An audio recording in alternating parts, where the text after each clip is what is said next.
ये हाथ हमेशा विकास के लिए आगे बढ़े हैं, इतिहास के नए ऊंचाइयों को छुआ है, बुलंदियां हमेशा आगे छुई जानी है, आकाश को छुआ है।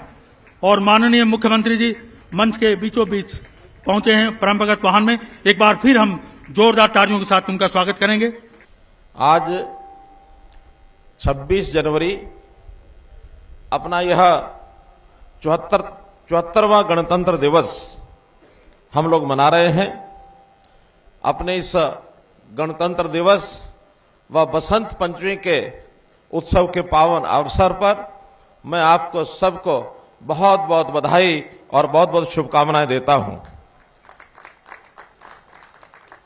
आज का दिन हमारे देश के इतिहास का एक बहुत बड़ा महान दिन ऐसा रहा है।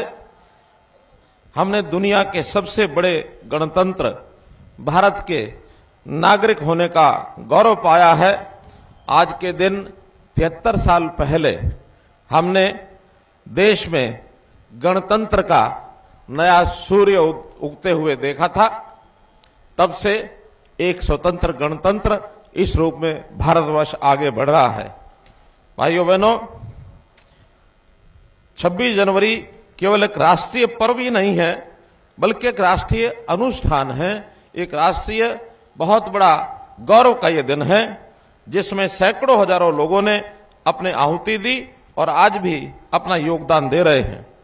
26 जनवरी 1950 को गणतंत्र बनने में लगभग 2.5 साल पहले हमने गुलामी की बेड़ियां काटकर स्वतंत्रता की हवा में सांस ली थी। इसलिए गणतंत्र दिवस से आजादी के आंदोलन की अनेकों यादें आज जुड़ी हुई हैं। इस अवसर पर मैं उन सब अमर शहीदों, स्वतंत्रता सेनानियों को नमन करता हूं, जिनके महान त्याग और बलिदानों से हमने ये आजादी और स्वराज्य का बहुमूल्य उपहार लिया। मैं उन सब सैनिकों के प्रति भी कृतज्ञता व्यक्त करता हूं, जो दिन रात हर मौसम और हर हालात में देश की सीमाओं की मुस्तैदी से सुरक्षा कर रहे हैं। मुझे बड़े गौरव का अनुभव हो रहा है कि मुझे यमुना के किनारे आज ये जो जगाधरी में ध्वजारोहण का अवसर मिला है, ये तीर्थराज कपाल मोचन की भूमि है, जहां स्नान सब कर पापों से मुक्ति मिल जाती है। यहां पर बर्तनों का और प्लाईवुड का बड़ा व्यवसाय है, विश्वविख्यात ये उद्योग है। एक छोटे गांव से वर्तमान नगर तक विकसित करने में यहां के नेक नागरिकों ने कड़ी मेहनत की है। मैंने तो ये स्वयं अपनी आंखों से देखा है। एक लंबा काल इस नगरी में मेरा बीता है। मैं आप सबको इसके लिए बधाई देता हूं। आप सभी बधाई के पात्र हैं। भाइयों बहनों, हमारा भारतवर्ष रंग बिरंगे फूलों का मनोहर गुलदस्ता है। यहां 4 महीने में मौसम बदल जाते हैं, कोस कोस पर पानी बदल जाता है, हर 20 कोस पर वाणी बदल जाती है। हमारी वेशभूषा और खान पान, इसमें एक बहुत बड़ी विविधता है। विभिन्न धर्मों को मानने वाले लोग यहां रहते हैं। इन सब विविधताओं से भरे देश के लिए संविधान निर्माताओं ने बड़ी सूझबूझ से हमारा संविधान बनाया, जिसने देश को एक सूत्र में पिरो कर रखा है लगातार पिछले 75 वर्षों से, और अपने देश को इसी संविधान के अनुरूप चल करके आगे बढ़ा रहे हैं। हमारा संविधान लोकतंत्र का पावन ग्रंथ है। डॉक्टर राजेंद्र प्रसाद जी का नेतृत्व कौशल है, जिसमें डॉक्टर भीमराव जी अंबेडकर जी की दूरदर्शिता और यह संविधान लौह पुरुष सरदार वल्लभ भाई पटेल जी के दृढ़ निश्चय का भी प्रतीक है। हमारे संविधान में भारत की आत्मा बसती है। इसी की बदौलत हर देशवासियों को न्याय, समानता, स्वतंत्रता, विचारों की अभिव्यक्ति तथा उन्नति के समान अवसर ये मिल रहे हैं। 26 जनवरी 1950 के दिन देश की जनता ने संविधान को केवल स्वीकार ही नहीं किया, बल्कि इसको आत्मसात किया है। इसके अनुसार हम अपने आदर्श जीवन को जी रहे हैं। संविधान हमारा आदर्श भी है, आत्मा भी है और हमारी आस्था भी है। यह हमारे लिए एक गीता है, जीवन का सार है। इसकी हम श्रद्धा के साथ और इसके ऊपर हम अमल करते हैं। ये 26 जनवरी इसलिए भी विशेष है कि हम आजादी के अमृत काल जो इस वर्ष से शुरू हो रहा है, इस अमृत काल में ये जो 26 जनवरी आई है, 26 जनवरी इस रूप में भी महत्वपूर्ण है कि माननीय प्रधानमंत्री जी के नेतृत्व में 26 जनवरी की परेड गणतंत्र के इन 72 सालों के बाद राजपथ नहीं बल्कि कर्तव्य पथ पर और ये अब गुजर रही है। इसी समय ये जो हमारी यात्रा गणतंत्र दिवस की देश की राजधानी दिल्ली के अंदर और ये आगे बढ़ रही है। भाइयों बहनों, आज जब हम आजादी का अमृत महोत्सव मना रहे हैं तो हमें इस बात पर विचार करने की आवश्यकता है कि आजादी के बाद हमने अपने स्वतंत्रता सेनानियों और संविधान निर्माताओं के सपने का भारत बनाने की दिशा में कहां तक सफलता प्राप्त की है। प्रधानमंत्री श्री नरेंद्र मोदी जी के ओजस्वी और दूरदर्शी नेतृत्व में आज हम उनके सपनों का भारत बनाने की ओर दृढ़ता से आगे बढ़ रहे हैं। लोगों की आशाएं और आकांक्षाएं फलीभूत हो रही हैं। प्रधानमंत्री जी ने अयोध्या में भगवान श्री रामचंद्र जी का भव्य मंदिर उसका निर्माण शुरू करवाकर करोड़ों देशवासियों की आस्था को मजबूती दी है। भाइयों बहनों, माननीय प्रधानमंत्री जी के ओजस्वी मार्गदर्शन में हमने हरियाणा प्रदेश में सबका साथ सबका विश्वास, सबका साथ सबका विश्वास और सबका प्रयास के मूल मंत्र पर और पंडित दीनदयाल जी उपाध्याय के अंत्योदय के दर्शन पर चलते हुए प्रदेश की तस्वीर बदली है, लोगों की तकदीर बदली है, प्रदेशवासियों के जीवन में खुशहाली के नए रंग भरे हैं। हमने हर क्षेत्र हर वर्ग का समान विकास किया है।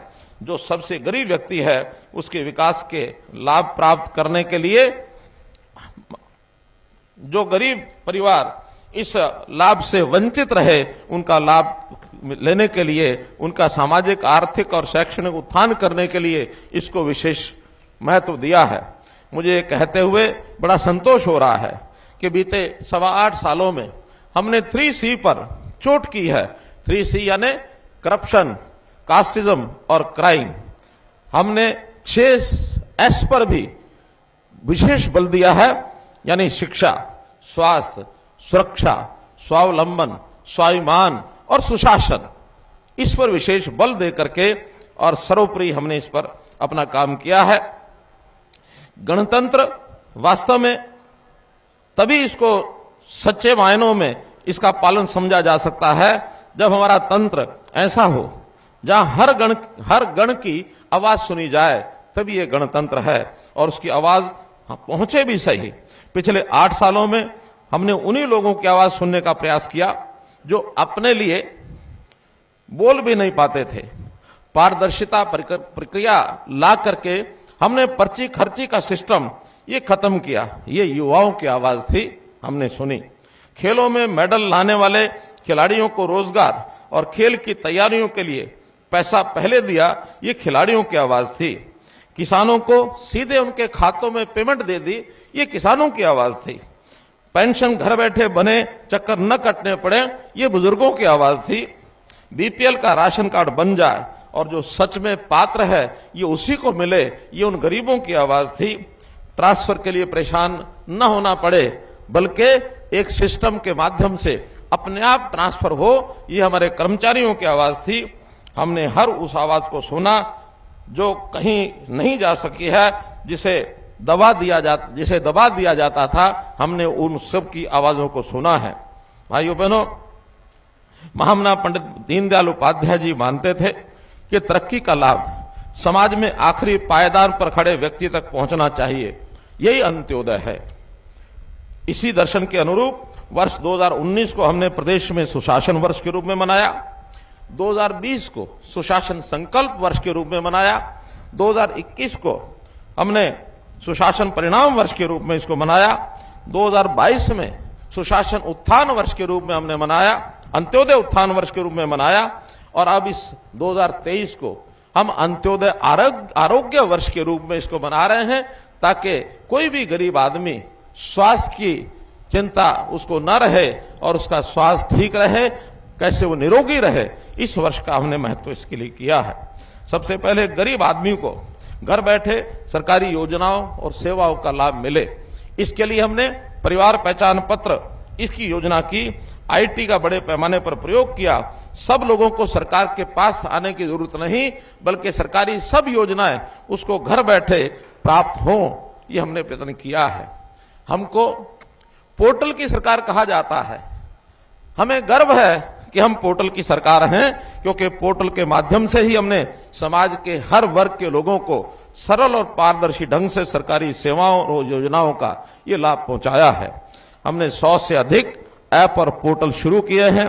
ये पोर्टल का ही कमाल है कि गरीब की बेटी की शादी का शगुन, बुजुर्गों की पेंशन, विधवा की पेंशन, विद्यार्थियों की छात्रवृत्ति एक क्लिक से ये उनके खाते में पहुंच जाता है। तो इस प्रकार खाद, बीज, मशीनरी की सब्सिडी, फसल का मुआवजा, फसल खरीद का पैसा एक क्लिक पर किसान के खाते में पहुंचता है। पोर्टल का ही कमाल है कि जमीन की फर्द लेने के लिए अब पटवारियों के चक्कर नहीं काटने पड़ते, बल्कि स्वयं क्लिक करके अपनी फर्द घर बैठे ये प्राप्त कर सकते हैं। विदेश जाने के इच्छुक अपना पासपोर्ट बनवाने के लिए जरूरी दस्तावेज घर बैठे ऑनलाइन अपलोड करके अपना पासपोर्ट बनवा सकते हैं। पोर्टल की बदौलत ही माननीय प्रधानमंत्री नरेंद्र मोदी जी की एक राष्ट्र एक राशन ये योजना सफलता को प्राप्त कर सकी। बीपीएल परिवारों को ऑनलाइन राशन कार्ड देने की सुविधा ये हमने इससे शुरू की है। अब परिवार पहचान पत्र के माध्यम से ऑटोमेटिक ढंग से पात्र परिवारों का बीपीएल का कार्ड ये बनता है। पहले बीपीएल कार्ड केवल एक बार बना दिए जाते थे, हमने इसको डायनेमिक अर्थात अपने आप आय की जांच हो जाती है, उससे उसका बीपीएल कार्ड बनता है। और यदि कोई बीपीएल कार्ड 1,80,000 रुपए से आय से ऊपर चला जाता है, वो व्यक्ति अपने आप एपीएल हो जाता है। ये सब परिवार पहचान पत्र के माध्यम से ही संभव हो पाया है।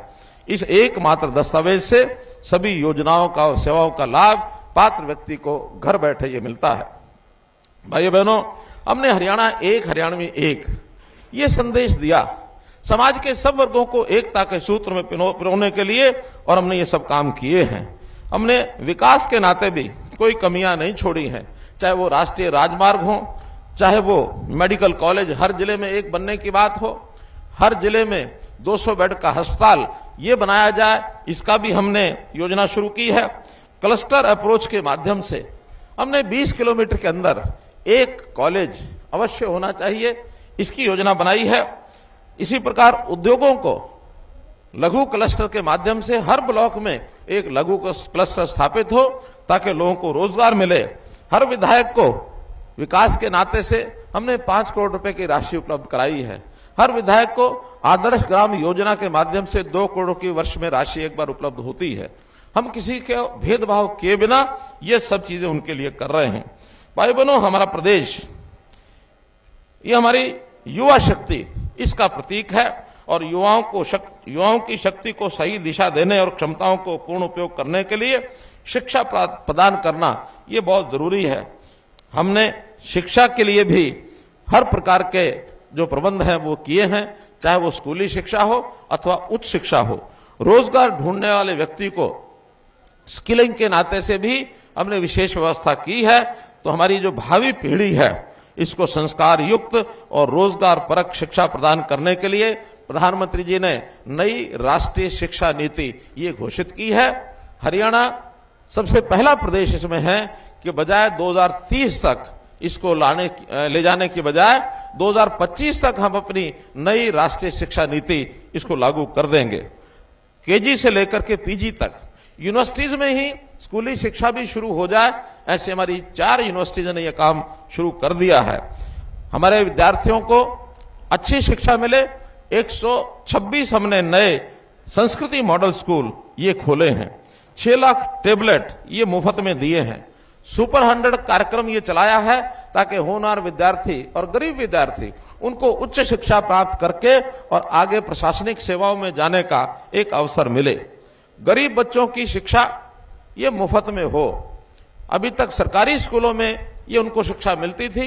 हमने ये भी प्रावधान किया है कि अगर प्राइवेट स्कूलों में भी वो पढ़ते हैं तो प्राइवेट स्कूलों की जो फीस है चिराग योजना के अंतर्गत 5वीं तक 700 रुपए, 8वीं तक 900 रुपए और +2 तक 1100 रुपए ये स्कूलों को रियम्बर्स किए जाते हैं, ताकि प्राइवेट बच्चे भी, अगर गरीब बच्चे भी प्राइवेट स्कूलों में पढ़ना चाहें तो इस योजना का विस्तार भी करने की बात हमने सोची है।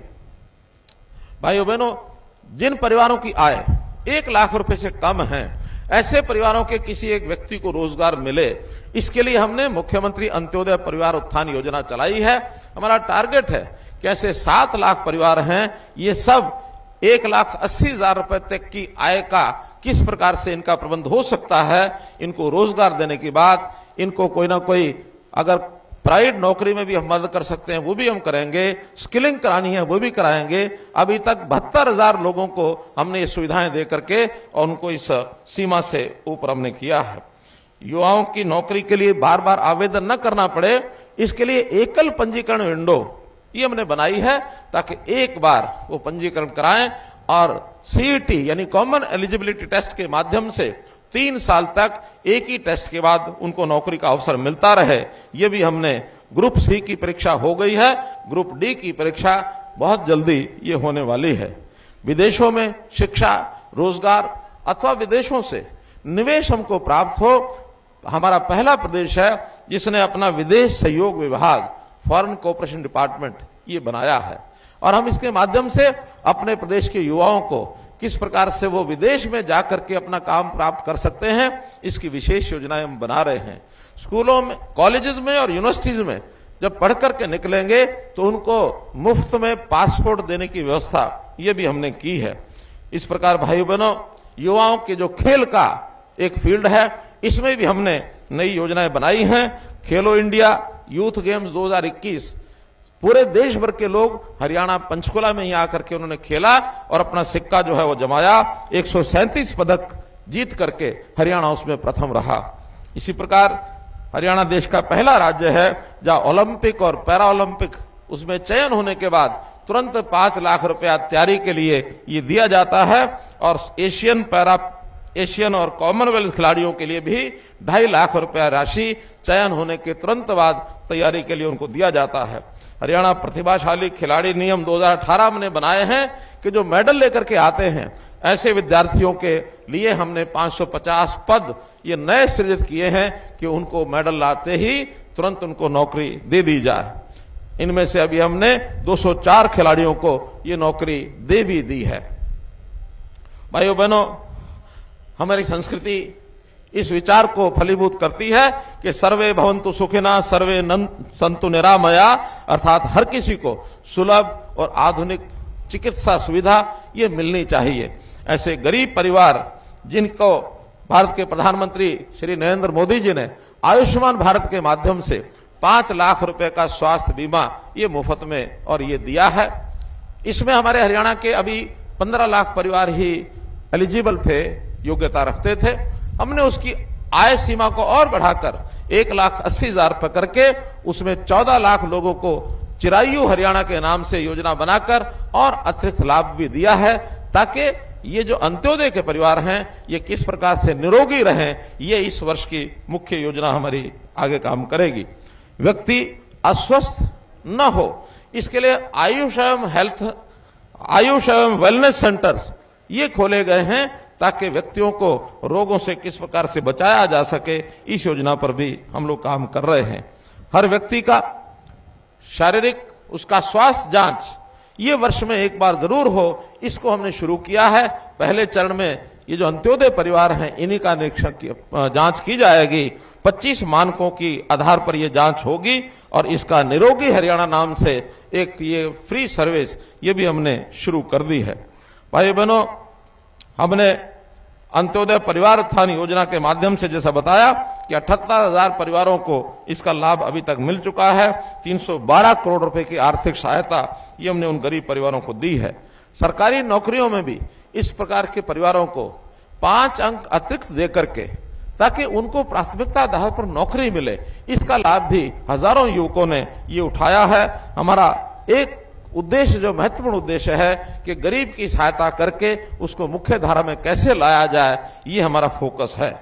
महिलाओं के लिए भी हमने उनको सुरक्षित परिवेश ये मिलना चाहिए, साथ साथ उनकी आर्थिक सामाजिक रूप से भी उनको सशक्त बनाया जाए।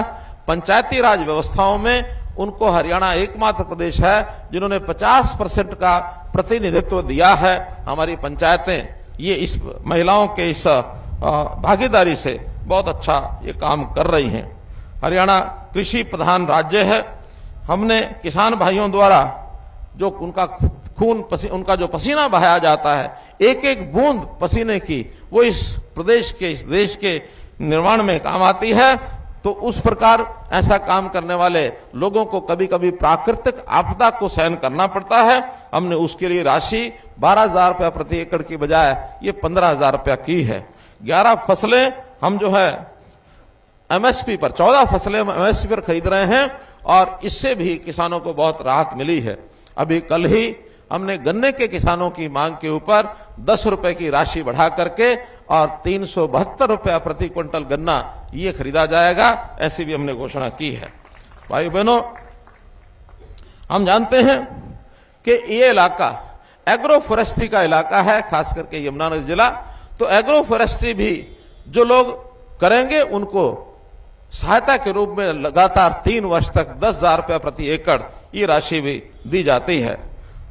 पशुधन इसका पालन करने वाले भी, क्योंकि एक प्रमुख साधन है ग्रामीण लोगों के लिए, तो इसके लिए पशुधन किसान क्रेडिट कार्ड योजना ये हमने शुरू की है, ताकि किसानों को पशुओं के खरीदने पर भी उनको लोन आदि की व्यवस्था ये मिल सके।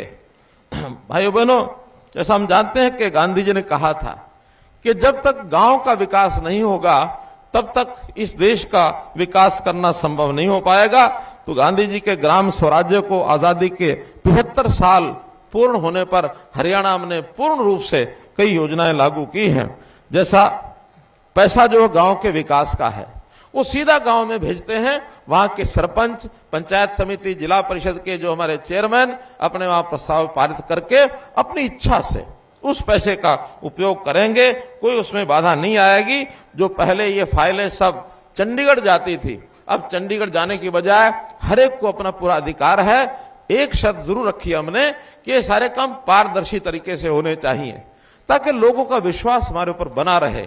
तो पारदर्शी तरीके से, चाहे वो 1 रुपए का काम है अथवा 1 करोड़ रुपए का काम है, गांव के लोग अपने आप अपना काम करा सकेंगे, ऐसी हमने ये एक घोषणा की है। 26 जनवरी इस मायने में महत्वपूर्ण है कि हरियाणा के गांव को वास्तव रूप में एक गणतंत्र क्या होता है इसका लाभ ये उनको सबको दिखेगा और उनको मिलेगा। प्रदेश के विकास का मार्ग जैसा हम जानते हैं गांव की तरफ से होकर निकलता है, तो इसके लिए हरियाणा स्मार्ट ग्राम प्राधिकरण इसकी हमने योजना बनाई है। शहरों को स्मार्ट नगर ये तो हम बना ही रहे थे, लेकिन गांव में भी कंपटीशन शुरू हो कि हर गांव एक दूसरे से आगे बढ़े। तो स्मार्ट गांव की ये कल्पना शुरू की गई है। गांव के हर व्यक्ति को अपनी बात विकास के नाते सरकार के पास पहुंचाने के लिए ग्राम दर्शन पोर्टल ये हमने शुरू किया है।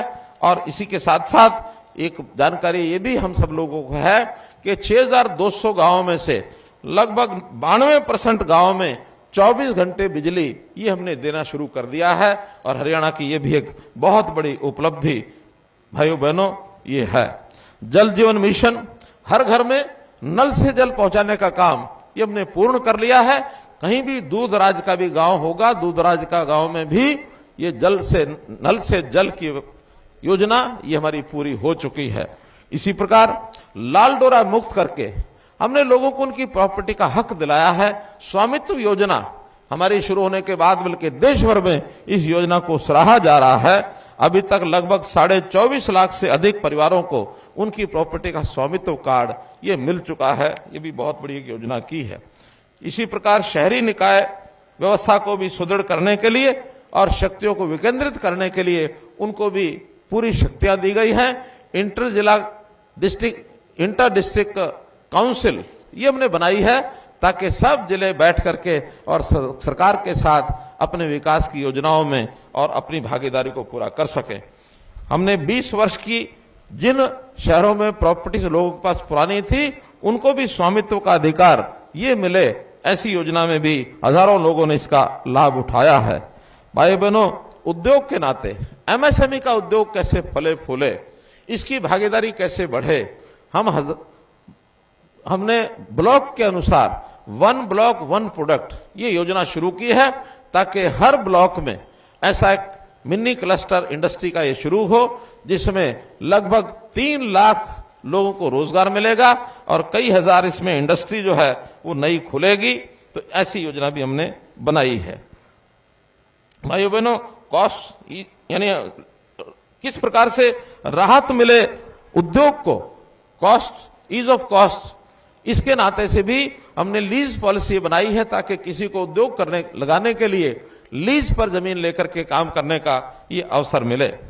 व्यापारी भाइयों को भी प्रदेश में विकास का महत्वपूर्ण, क्योंकि वो उनका भी स्थान है, उनको भी हमने 20 साल से अधिक, जो मैंने बताया, किराया और लीज की व्यवस्था का, जिनके पास ये प्रॉपर्टीज हैं उनको उसका मालिकाना हक ये मिल सके, इसके लिए हमने काम किया है। हरियाणा व्यापारी कल्याण बोर्ड का गठन किया है।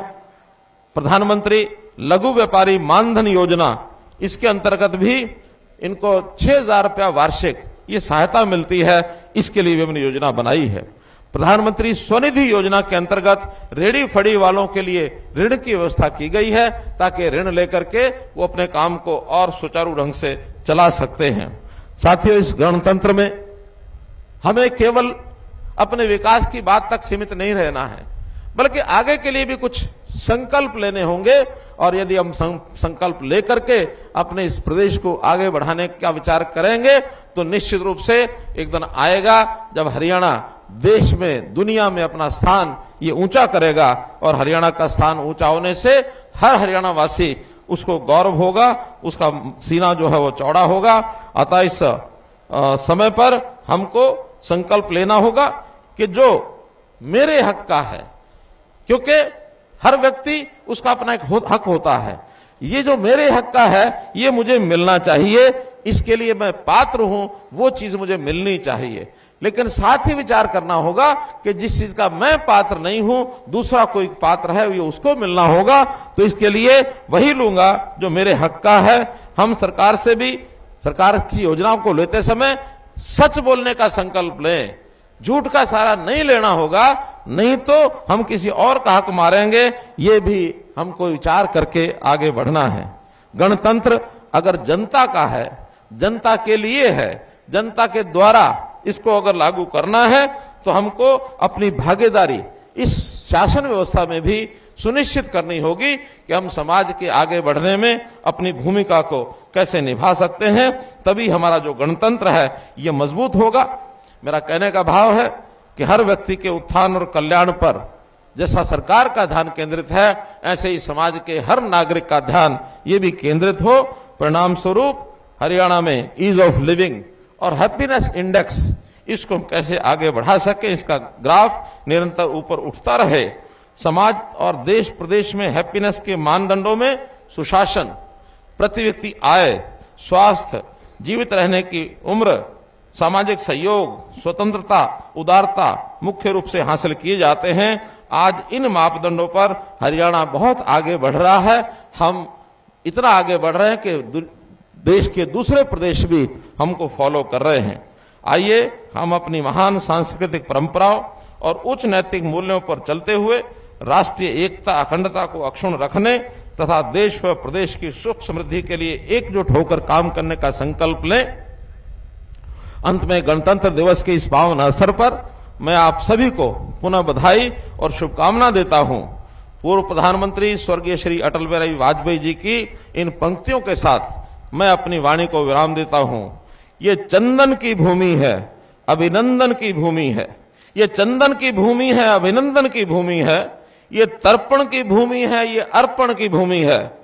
इसका कंकर कंकर शंकर है, इसका बिंदु बिंदु गंगा जल है। हम जिएंगे तो इसके लिए, मरेंगे तो इसके लिए। हम जिएंगे तो इसके लिए, मरेंगे तो इसके लिए। सभी मेरे साथ मिलकर 3 बार बोलेंगे, जय हिंद, जय हिंद, जय हिंद।